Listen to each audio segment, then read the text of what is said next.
How's it going, guys? Welcome back to another product review. I just wanted to do a quick video on the REVGRIPS. Right off the bat, I just want to thank REVGRIPS for sending me a demo set. You guys are really cool for just giving me a chance to try it out and make a video on it. So I'm currently running the Ergon GA3s, which are fantastic grips. They're so nice.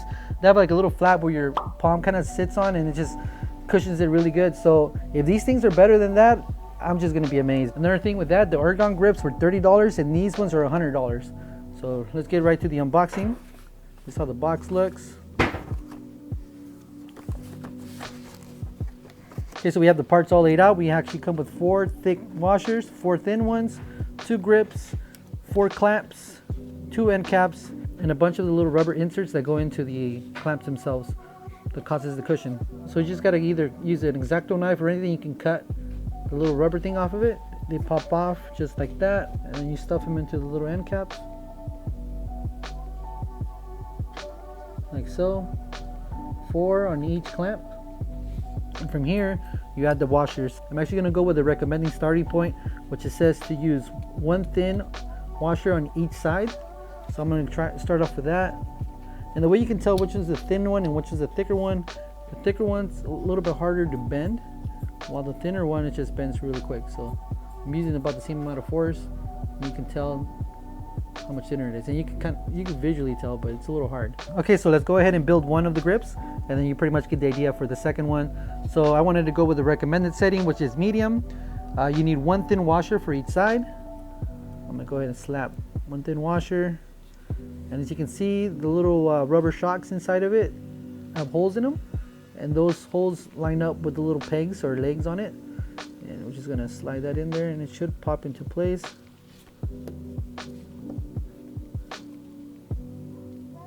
Like so. I think that's in there. And you could also look inside, make sure that everything lined up pretty good. Like right through there, you can kind of see how they lined up, and they're all lined up on that side. We're gonna go ahead and take another thin washer, slide that over that, and I have one that's already built up, actually missing a little rubber piece, so let me pop that little piece in, and then it should pop in as well.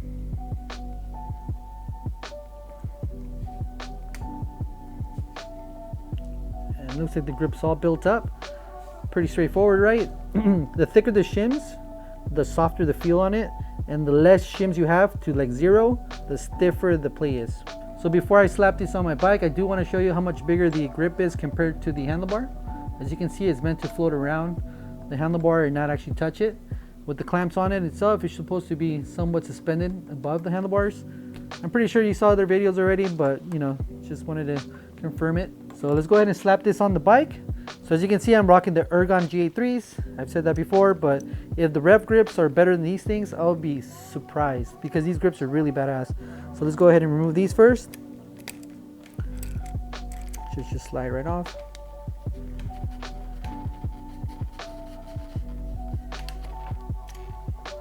Always want to clean off the area you're working with, just so you don't install anything on top of grime. All right, so I do have carbon bars, so I'm gonna go ahead and use the carbon paste, the finish line carbon paste, just because I've always used it and it does help, because you'll have to torque it down to maybe 3 Newton meters. We have the grip paste on it now. I'm gonna go ahead and slide this on. Try to keep it together because you don't want it to separate. Just like that. Oof, I might have to slide over my levers because this is not going in all the way. So let me go ahead and do that. This grip is longer than the GA3s. Okay, I think that's pretty good. Slide that in there. Okay. So it says to put on the end cap right after that. Okay, so now we're going to tighten up the end cap. You got to push inward and tighten. That's pretty good. I don't think that's going to fall off. So it's just an end cap. Okay, so in the instruction it actually says to use 1.7 Newton meters. Okay, so the instruction said to pull on the grip and then tighten it. So we're going to go ahead and do that. Pull on the grip a little bit and tighten it to 1.7. It says to do the outer first and then work on the inner. So So that's 1.7 newton meters. And do the other side now. Torque down, and that's pretty much it. Let's go ahead and do the other side, and then we'll go from there. Okay, so the grips are on. I just wanted to go ahead and show you how much the grip actually moves. So I put some tape with a line on it and made a little mark on the blue anodized cap or clamp. It's just so you can see how much play there is. So it does move quite a bit. That's in rotating, and I want to say that it also moves up and down. Let me see if I can zoom in a little bit on this. Okay, so I'm going to try to show you. It does move side to side, and then it goes up and down. Not much, but it does have a little bit of movement up and down. It's kind of hard to show on that on the camera. So yeah, the grips are on. They're ready to roll. We're actually going to take them out on the trail tomorrow and test them and give you my first impressions on them. I guess you're going to hear a lot of comparisons between these and the GA3s, because I guess those are the best grips I've had so far. Right off the bat, as I'm pedaling, I don't feel the support. As you recall, the GA3s have a little flap on the end of the bars that kind of give you a little support. These don't have that, obviously. I'm not saying that they're uncomfortable, I'm just saying they're not as comfortable as the GA3s at this point. I'm sure that we're really going to tell the difference in chunky sections. So after installing them last night, I went online and read some reviews on these, and a lot of people use the softer setting. So I went ahead and swapped out the shims to the softest setting, which is the thickest ones. Okay, here we go. First run on the REVGRIPS. See how it feels.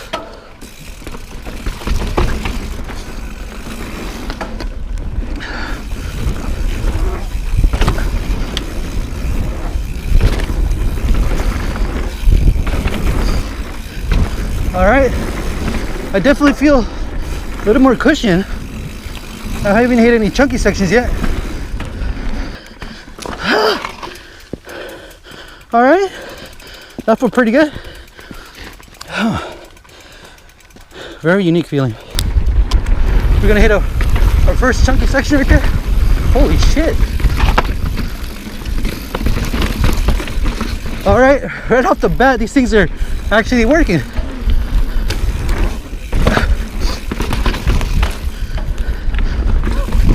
Whew.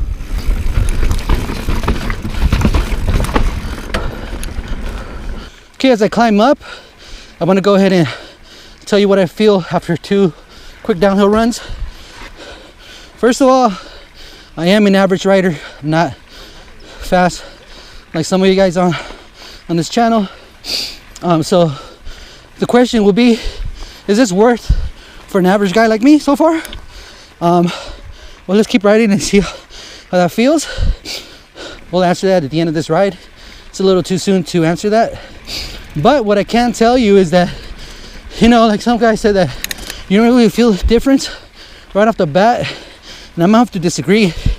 I felt the difference just on the first chunky section. But I do want to point out that I do have tire inserts and I do have carbon bars. So with these 3 things tied in together, the bike feels really, really plush and really dampened. But I do feel a lot more comfortable on the chunky sections. And I'll just, damn, you guys got to try these for yourselves, man, because no matter what I say, no matter what you see on video, it's not going to be the same until you get some of these on your hand. And I actually think REVGRIPS offers a 30-day money-back guarantee. So I mean, you got nothing to lose and everything to gain. They might charge you for shipping or whatever, but that's a whole lot better than committing to just $100 and not liking them. I do have the medium grips. I thought I had the large ones, but these feel perfect on my hands. So just a heads up. The only thing you really have to think about is, you know, what size grips you want. What I've also heard is that the large grips last longer than the medium and the small. They are absolutely worth a try, and we'll see how we feel on the next downhill.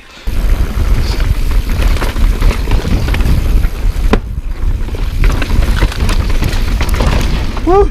These grips are definitely shining on the bumpy sections like that. Oh damn, that feels really good.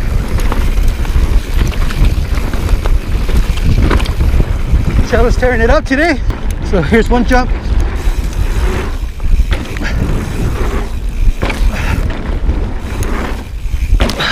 All right, So on jumps, I don't feel any different. So that's a good thing. I don't feel like I'm losing any torque.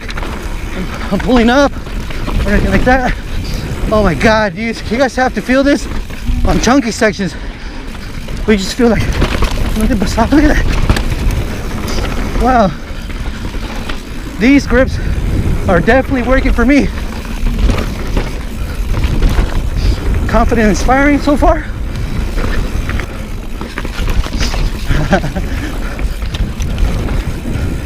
Okay, here we go. We're trying out the rev grips on jumps.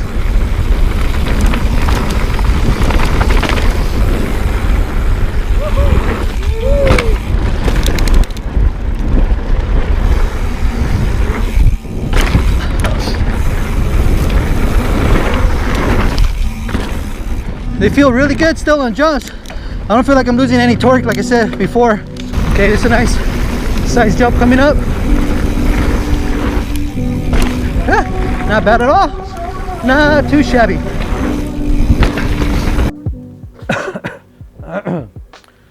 Dude. Get a little drink. Oh man, by the way, this is really good. Michelada tamarindo picante. I got it at 7-Eleven. Highly recommended if you like micheladas. Obviously they're not as good as the restaurant was, but it's pretty close to it. It's really good, refreshing. Okay, so we're back in the garage, took a nice shower, had something to eat, letting all these emotions sink in about the product themselves. The question that I asked earlier, are these grips worth to an amateur rider like myself? My personal opinion is yes, they're absolutely worth it, because I rode there yesterday and my legs are kind of feeling it a little bit, but my arms feel like I haven't done anything, like any riding today. So I mean, that's a plus. And on top of that, like, it really did help out on chunky stuff. Another thing I liked about it is just because of the fact that my arms weren't taking a beating, I definitely enjoyed my ride a little bit more. And any product that allows me to enjoy my free time activity like mountain biking is definitely worth the cash, in my opinion. So I like these so much that I'm actually going to purchase myself a set in custom colors. And that's one thing I kind of like about these as well. The grips and the clamps come in a variety of colors. So for example, I want to do orange grips and green clamps, but I'm not sure if the end caps are customizable as well. I'll look into that later on. But just having the ability to customize the grips to any way you want it, that's a plus for myself. So these are demo grips. I'm not sure if I'm allowed to keep them or not. If I do keep them, I'm probably gonna lend them out to close friends so they can try themselves. If you have any questions about this product, feel free to leave a comment down below, and I'll do my best to answer that question. Other than that, you guys have a good weekend. Salud, and we'll see you guys out on the trail.